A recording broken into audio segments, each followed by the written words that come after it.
हर हर महादेव मित्रों, आज का वीडियो काफ़ी ज़बरदस्त होने वाला है और आप आशा है कि साथ बने रहेंगे।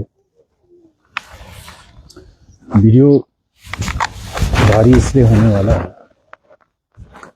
कि कुछ एक बातें कल जब मैं लाइव आया था तो मेरे साथ कुछ लोगों जो लोग लिंक हैं उनमें से कमेंट्स आया था कि साधु संत लोग क्यों पहल नहीं करते हैं, जो सनातनी साधु हैं। बड़ा अच्छा प्रश्न था और फिर मुझे प्रेरणा हुई कि मैं विषय को ज़्यादा क्लियर नहीं कर पाया। आज का वीडियो जो व्यक्ति सुनेगा आखिरी तक, उसको एक ऐसी दिशा मिलने वाली है और इस दिशा को अगर सनातनी समाज प्राप्त कर लेता है तो आप ये समझ लीजिए कि चमत्कार होने वाला है। अब कैसे ये होगा, तो आइए फिर से लौटते हैं विषय पे। दुनिया में पावर गेन करना और पावर पे स्थापित होना ये मानव मात्र की इच्छा है। सच्चित और आनंद स्वरूप जो है, इसमें जो आनंद वाला जो रूप है, आनंद वाली जो स्थिति है, उस स्थिति को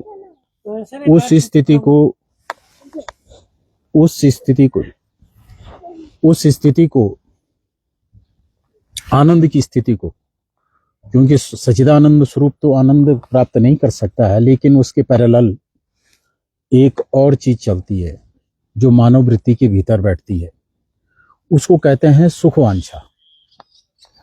अब नारायण, सुखवांछा की स्थिति और उसकी चाहत ले जाती है आदमी को किस तरफ? पावर की तरफ, पावर गेन करने की तरफ। मेरा व्यक्तिगत अनुभव है और मैं ऐसा नहीं कि व्यक्तिगत अनुभव ऐसा सामान्य स्तर का रहा, बहुत उच्च स्तर का व्यक्तिगत अनुभव रहा कि मैं पूज्यपाद जगतगुरु शंकराचार्य ज्योतिष पीठाधीश्वर ब्रह्मलीन स्वामी श्री माधवाश्रम जी महाराज जी के साथ रहा और दुनिया के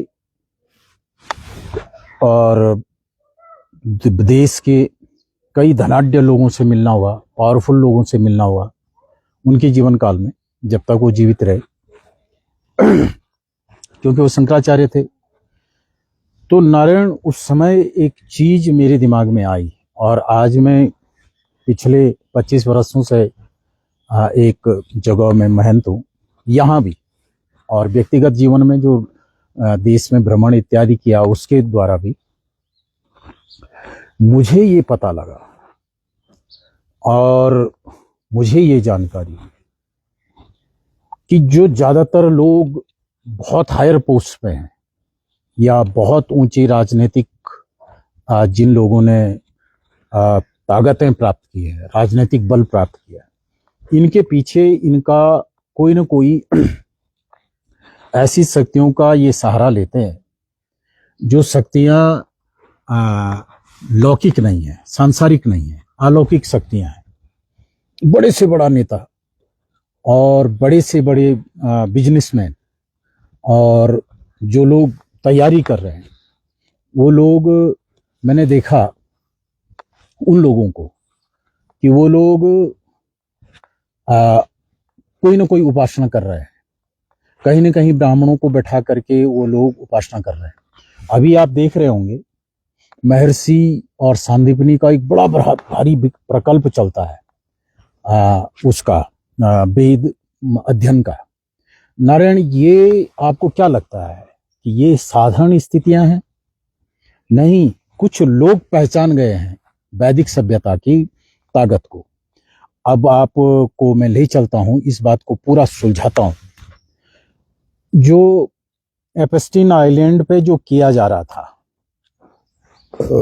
वहां जो तांत्रिक या जो पैशाचिक प्रक्रियाएं की जा रही थी, वो सारी कौन कर रहे थे? वो लोग कर रहे थे, दुनिया के जो सबसे पावरफुल लोग हैं, वो पावरफुल लोग ये सब कर रहे थे।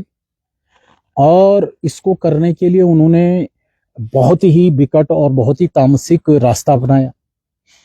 असल में उद्देश्य सिर्फ लौकिक आनंद की प्राप्ति का उद्देश्य नहीं था, असल में उनको पावर चाहिए था, और पावर ही लौकिक आनंद को दे सकता है, लौकिक सुख को दे सकता है, तो और कंट्रोल दे सकता है, कमांड दे सकता है। क्योंकि जो आपका और मेरा सच्चिदानंद स्वरूप है, ये सच्चिदानंद स्वरूप हमें प्रेरित करता है बार बार। किसमें, किस चीज के लिए प्रेरित करता है? कि सबसे श्रेष्ठ बने रहने के लिए प्रेरित करता है, सबसे प्रिय बना रहने के लिए, सबका प्रिय बना रहने के लिए प्रेरित करता है, और सबसे ज्यादा ताकतवर बना रहने के लिए ये प्रेरित करता है। ये इसका अज्ञान स्वरूप है। ज्ञान स्वरूप सच्चिदानंद स्वरूप तो दूसरा है, लेकिन जब सच्चिदानंद स्वरूप की प्राप्ति नहीं हुई तो उसके अगेंस्ट जाकर के चित्त क्या करता है कि दूसरे मार्ग को अपनाता है, माने दूसरे सॉल्व को अपनाता है। और मैंने दूसरी तरफ आपको अनुभव बताया कि दुनिया भर में, यहां तक कि भारतवर्ष में भी, जितने भी पावरफुल लोग हैं, जितने भी ताकतवर लोग हैं, इन ताकतवर लोगों के पीछे इनकी कोई न कोई उपासना होती है, कोई न कोई दैवीय शक्ति इनके पीछे होती है, कोई न कोई अलौकिक शक्ति इनके पीछे होती है। मैंने बगलामुखी के अनुष्ठान होते हुए देखे ऐसे लोगों के कि जो लोग अपने आप को नास्तिक कहते थे, नास्तिक, सामाजिक रूप से वो अपने आप को नास्तिक मानते हैं, अपने आप को सामाजिक रूप से वो अपने आप को नास्तिक स्थापित करते हैं, पर पीठ पीछे वो लोग कहीं किसी मंदिर में उनका बगलामुखी जब चल रहा है, या कहीं महामृत्युंजय जब चल रहा होता है, या कहीं अन्य प्रकार के अनुष्ठान उनके जीवन में चल रहे होते हैं। अब नारायण, ये जो चीजें हैं और ये जो बातें हैं, इन बातों को आप एपिस्टीन फाइल से जोड़िए। एपिस्टीन फाइल में वो लोग, क्योंकि वो तो पश्चिमी राष्ट्र हैं, उनके पास वेद नहीं है, उनके पास पुराण नहीं है, और उनके पास उपासना पद्धतियां भी नहीं है। इसका परिणाम क्या है? इसका परिणाम ये है कि वो लोग उनके यहाँ, उनके ग्रंथों में, या उनके जो लिटरेचर है, उनका आध्यात्मिक लिटरेचर है, उस लिटरेचर में ईश्वर के संबंधित कोई शक्तियों को अर्जित करने का उनके पास कोई विशेष प्रॉपर रास्ता नहीं है। और दूसरी तरफ वो, क्योंकि वो ईसाई लोग ज्यादा हैं, और दूसरी तरफ मुस्लिम तंत्र भी है और ईसाई तंत्र भी है, तो दोनों, इन दोनों के यहाँ जो तंत्र है वो तंत्र अधिकांशतः क्रूर है, क्रूर तंत्र है। और वो लोग भी शक्ति को प्राप्त करना चाहते हैं, वो लोग भी अपनी ताकत को प्राप्त करना चाहते हैं, क्योंकि सच्चिदानंद स्वरूप, मैंने आपको कहा कि जीव मात्र के पास सच्चिदानंद स्वरूप प्राप्त करने की लालसा है।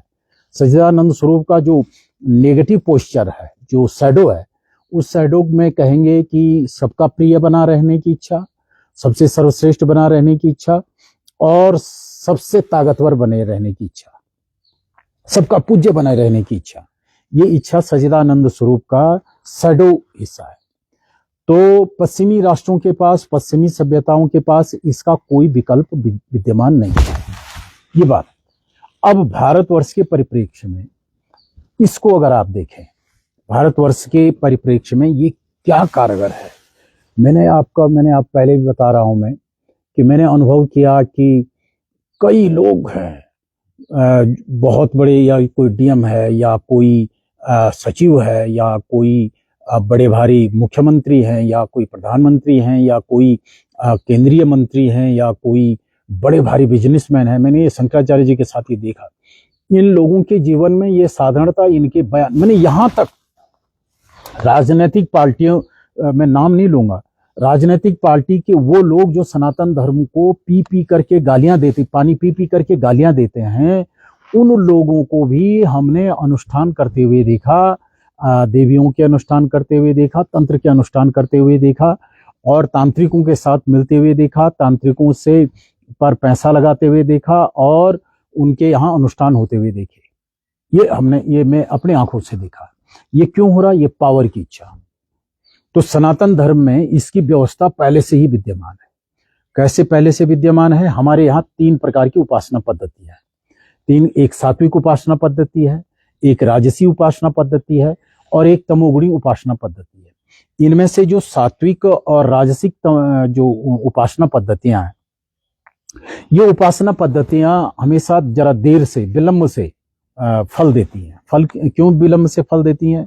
क्योंकि जो सात्विक और राजसी जो उपासना पद्धतियां हैं, इनके जो देवता हैं या इनके जो वरदान देने वाले जो इष्ट हैं या जो मंत्र हैं, वो देर से फलीभूत होते हैं। इसलिए फलीभूत होते हैं क्योंकि ये उचित और अनुचित और बहुत ज्यादा नियमावलियों का सहारा लेते हैं। बहुत ज्यादा नियमावलियों को ये लोग ये मंत्र मानते हैं।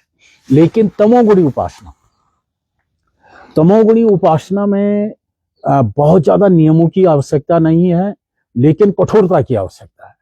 और तमोगुणी उपासना में जैसे एक हिस्सा मैं आपको बता रहा हूं, जैसे काली और भैरव और नरसिंह, कच्चा, ये उत्तराखंड में होता है। तो अगर आप पावर प्राप्त करना चाहते हैं, अगर आप कोई स्टेटस प्राप्त करना चाहते हैं, कोई ताकत प्राप्त करना चाहते हैं, तो आप इनकी उपासना प्रारंभ कर सकते हैं। भैरव की उपासना प्रारंभ करिए, आप नरसिंह की उपासना प्रारंभ करिए, आप कच्चा की उपासना प्रारंभ करें, चामुंडा की उपासना प्रारंभ करें, तो आप वो बल, वो ताकत और वो जो आप लौकिक रूप से प्राप्त करना चाहते हैं, उसकी प्राप्ति होना बहुत आसान है। लेकिन इसका एक माइनस पॉइंट भी मैं आपको बता देता हूं। माइनस पॉइंट ये है कि जो भी शक्तियां प्राप्त होंगी, उन शक्तियों का जो ही मिसयूज होगा, मिसयूज जो होगा, मिसयूज होते ही ये शक्तियां आपको छोड़ करके निकल जाएंगी। जैसे पश्चिमी राष्ट्रों के लोगों ने किया, उन्होंने शैतान की उपासना की, तो उसका मिसयूज वो शैतान भी देखेगा। अगर उन्होंने उसकी अनुकूलता, उसकी नियमावली के विपरीत जाकर के उन्होंने कार्य किया, तो अवश्य ही वो लोग वो शक्तियों से वो खो देंगे। तो उत्तराखंड में है या देश के जैसे नेपाल में है या देश के अन्य हिस्सों में है, हमारा एक वर्ग है, चौथा वर्ण, आप देखेंगे इनके पास पावर है। पावर्स कौन सी थी? भैरव की पावर थी, इनके पास नरसिंह की पावर थी, कच्चा की पावर थी, और चामुंडा की पावर, इनकी देवियां हैं इनके पास। तो ये लोग, अगर आज मेरा ये मानना है कि ये लोग अगर अपने भैरव की उपासना प्रारंभ कर दें, ये अपने नरसिंह की उपासना प्रारंभ कर दें, ये अपनी चामुंडा की उपासना प्रारंभ कर दें, और अन्य वर्ग भी इसको कर सकता है, अन्य वर्गों के पास भी ये उपासना पद्धतियां हैं, तो जो पश्चिम अपना ताकत, और आपको एक चीज और बता देता हूं, पश्चिम में जितने भी पावरफुल लोग हुए, वो पश्चिमी तंत्र का और ईसाई तंत्र का या क्या बोलते हैं कि मुस्लिम तंत्र का प्रयोग आज से नहीं है। ये सदियों से इसका प्रयोग कर रहे हैं। जब से 2000 सदी से ईसाई तंत्र कर रहा है, और 1500 वर्षों से मुस्लिम लोग जो हैं इस अपने तंत्र का प्रयोग कर रहे हैं। लेकिन उनके यहाँ एक समस्या है। समस्या ये है कि वो व्यक्ति कथित तंत्र है, व्यक्तियों के द्वारा कहे गए तंत्र हैं, और जो भारतीय तंत्र है वो देवताओं के द्वारा कहे गए तंत्र हैं। इनमें ये डिफरेंस आपको करना पड़ेगा। तो मेरा ये मानना है कि भैया, और ये एक मौके की तरह और एक शिक्षा की तरह, एक उदाहरण की तरह मैं इस बात को लेता हूं कि वो लोग, आपने देखे कि सबसे पावरफुल लोग वहां जाकर के क्यों ये सब कुछ पैशाचिक प्रक्रिया कर रहे थे। इसके पीछे कारण था पावर गेन करना, और उन लोगों ने वो पावर गेन की भी। अभी एक और आइलैंड का पता लगा है कि जिसमें अमेरिका के एक बहुत बड़े भारी व्यक्ति का रोल आ रहा है, कि उन्होंने भी एक आइलैंड बनाया हुआ था, जिस आइलैंड पे जाकर के उन्होंने ये सब प्रक्रिया कर रहे थे, निर्बली आदि देने की प्रक्रिया कर रहे थे। ये बहुत निकृष्ट किस्म की उपासना पद्धतियां हैं, लेकिन भारतवर्ष में इससे उत्कृष्ट उपासना पद्धतियां हैं, जहां फल फूल जल और मंत्र उपासना और आदि से तमोगुणी उपासना की जा सकती हैं। और सत्वगुणी और रजोगुणी जो उपासना है, इन उपासनाओं को भी प्रबल्यता मिलनी चाहिए। एक चीज बड़ी बात, भारी बात मैं आपको बताता हूं कि मैंने एक जगह पढ़ा था, मेरे को याद नहीं आ रहा कि मैंने ये कहाँ पढ़ा, कि अतिशय अभ्यास से प्रिय लापनी, कि भगवती जो है अतिशय अभ्यास जो व्यक्ति करेगा उसको ही प्राप्त होती है। तो अतिशय अभ्यास, चाहे आप सत्वगुणी उपासना कर रहे हैं, अगर आप पावर गेन करना चाहते हैं, पावर गेन करना, एक चीज मैं आपको बता देता हूं कि अधिकांशतः उपासक या जो साधु संत वर्ग है या जो उपदेशक वर्ग है, ये लोगों ने एक चीज से हमको बड़ी क्षति पहुंचाई। किस चीज से?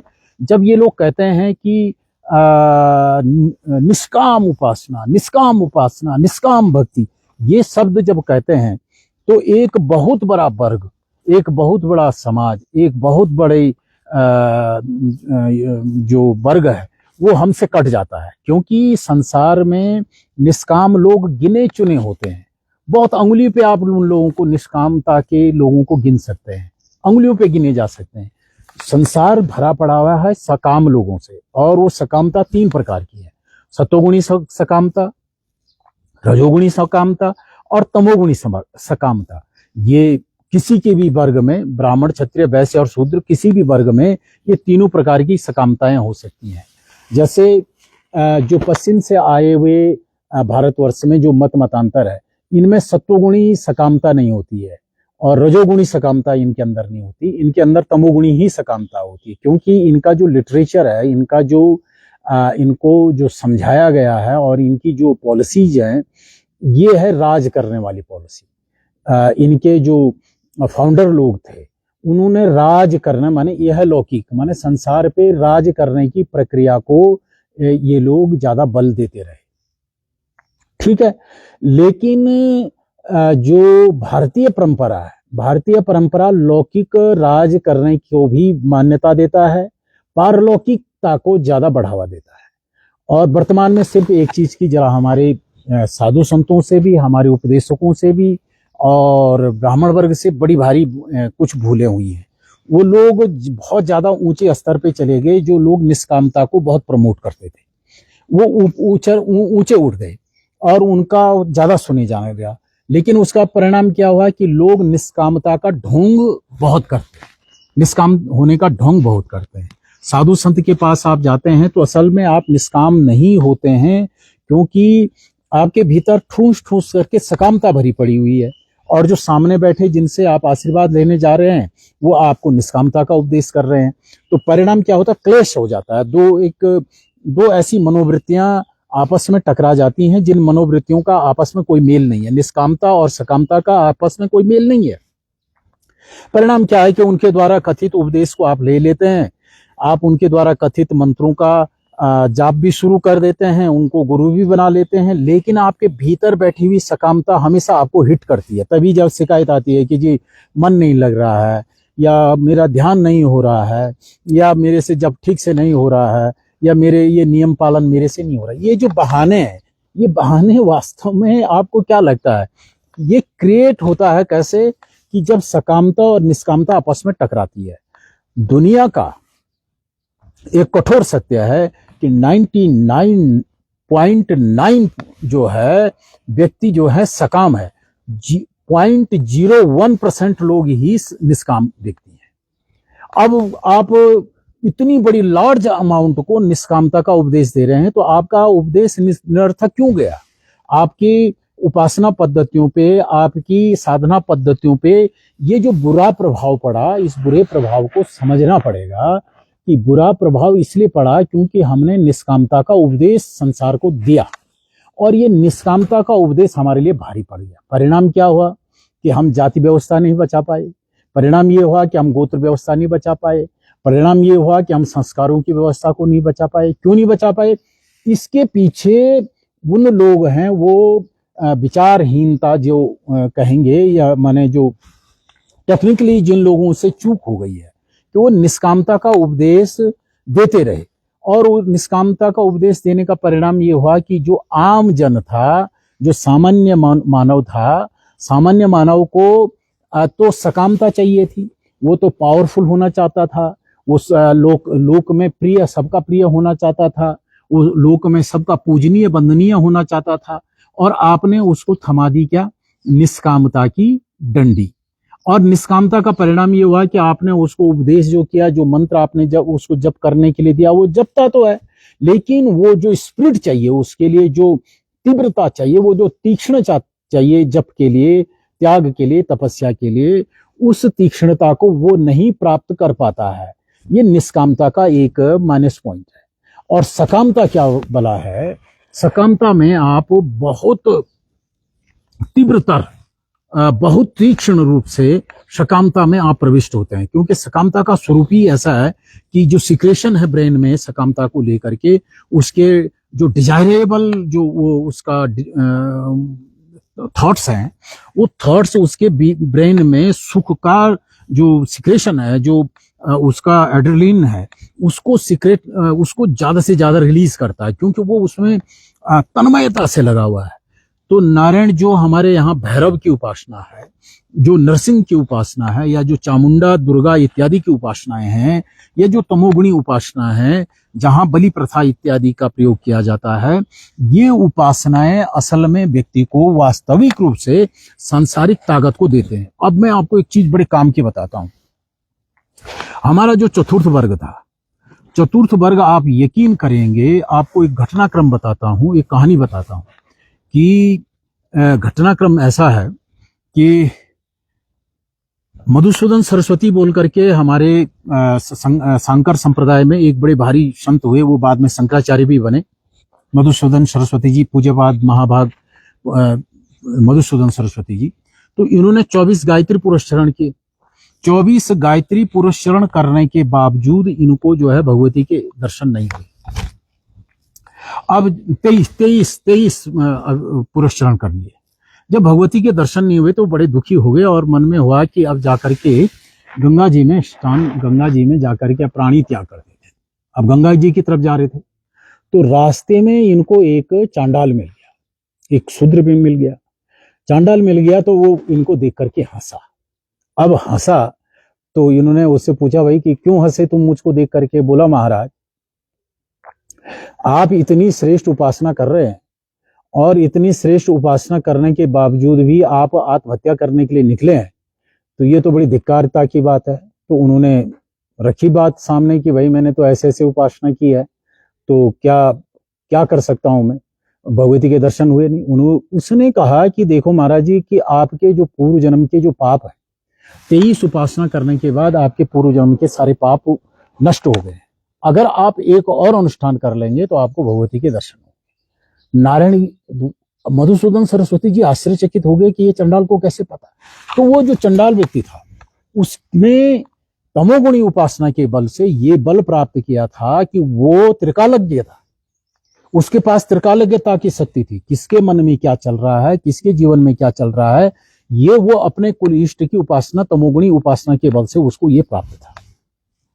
आप समझ रहे हैं मैं क्या कह रहा हूं? मैं ये कह रहा हूं कि अगर आपका भैरव है, अगर आपका नरसिंह है, अगर आपका कच्चा है, आप इसकी उपासना प्रारंभ करिए।